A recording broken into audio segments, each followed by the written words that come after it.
All right, we are going to begin Chapter 7, and Chapter 7 is looking at a type of, or a group of functions that are known as conic sections. And so here I've got just a visual of what conic sections are.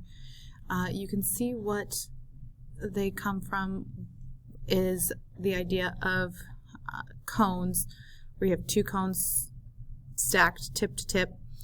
And a section, a cross-section, if you remember from back in geometry, a cross-section is what we refer to when we take a three-dimensional shape and we slice it, and then we look at what shape we see from there. So a conic section is the cross-sections that you get, the various cross-sections that you can get from slicing a double cone. And so you can see that if you slice it perfectly perpendicular, then it creates just a nice circle. If you cross it at a slight angle, it creates an ellipse. If you increase that angle a little bit more, it creates a parabola.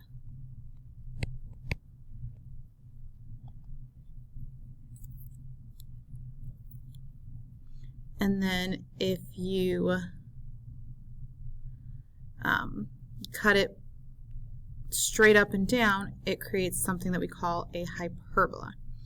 So we've already talked in this class about circles and parabolas. Section 1 does a little bit more with circles and parabolas, but since we've already done some of those, that's why you can see we're on section 2. We're going to focus on the conic sections that we have yet to talk about.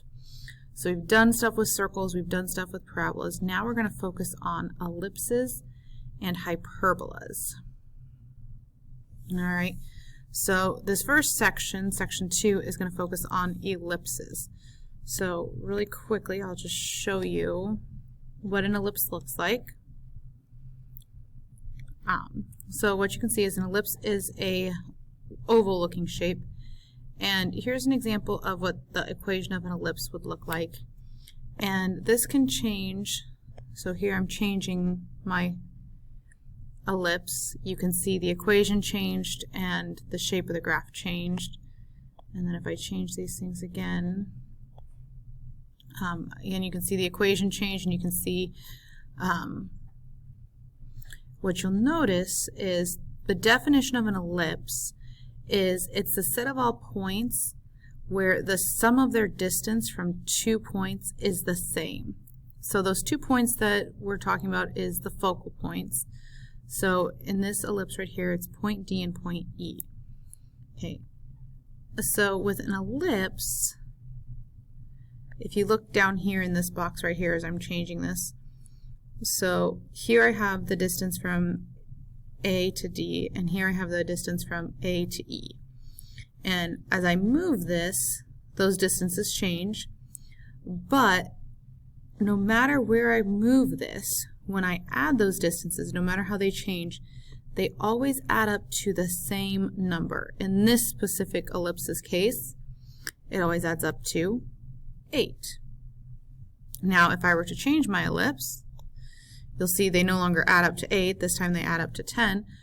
But if I look at every single point on this ellipse, as I rotate this point all the way around, this distance and this distance always add up to the same amount, even if I go to the ellipses that were that were the long way.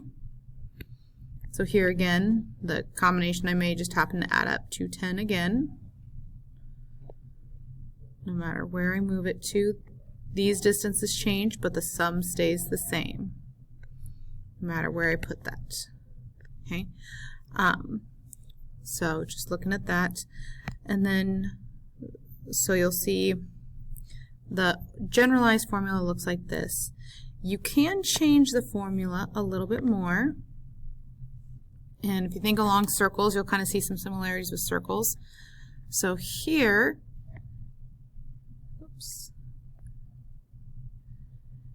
the first image I was showing you was showing conic section or ellipses where the center was at 0, 0.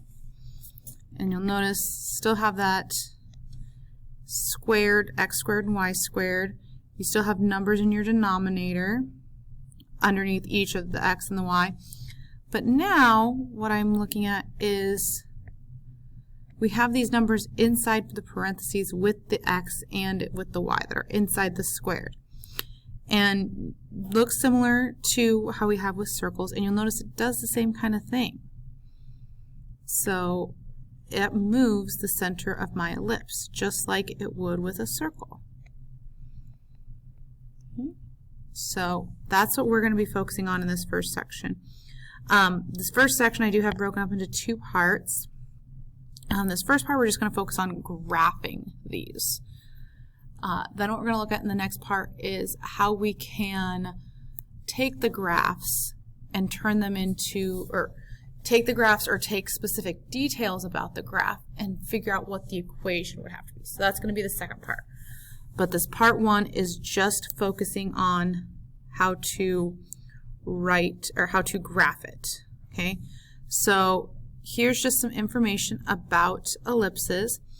Your equations will look one of two ways, and really the only difference you'll see if you look at this right here and this right here, the only differences you'll see is a squared b squared, and this one it's b squared and then a squared. So which one the a is under, which one the b is under. That's the only thing that's different. And the thing about the a and the b is the a is just always the bigger one. So again, the only difference actually between these two is the bigger number underneath the x's, or is the bigger number underneath the y's. So I'll go back to those images I had. So when the bigger number is under the y's, you'll notice this graph is up and down. Okay, it's still up and down, still up and down.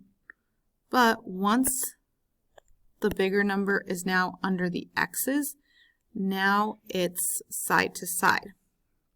Okay, so ellipses have two axes is what we call them, and those are the two lines that go across the middle. So the two lines that cross in the middle, and you can see in this other one, I went ahead and I actually had the axes drawn in. The longer one is called the major axis. The shorter one is called the minor axis. And so here you can see if the bigger number is underneath the x's, the major axis is horizontal.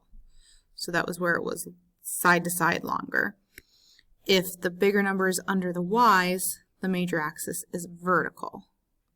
Okay, regardless of the way that that is written, h comma k is going to be your center, just like it was with a circle.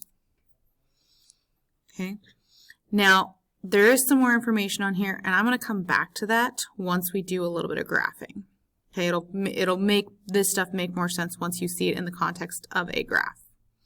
Okay, so I'm going to go ahead and go to the first example, and then I'll come back and explain this focal point equation and these last two paragraphs.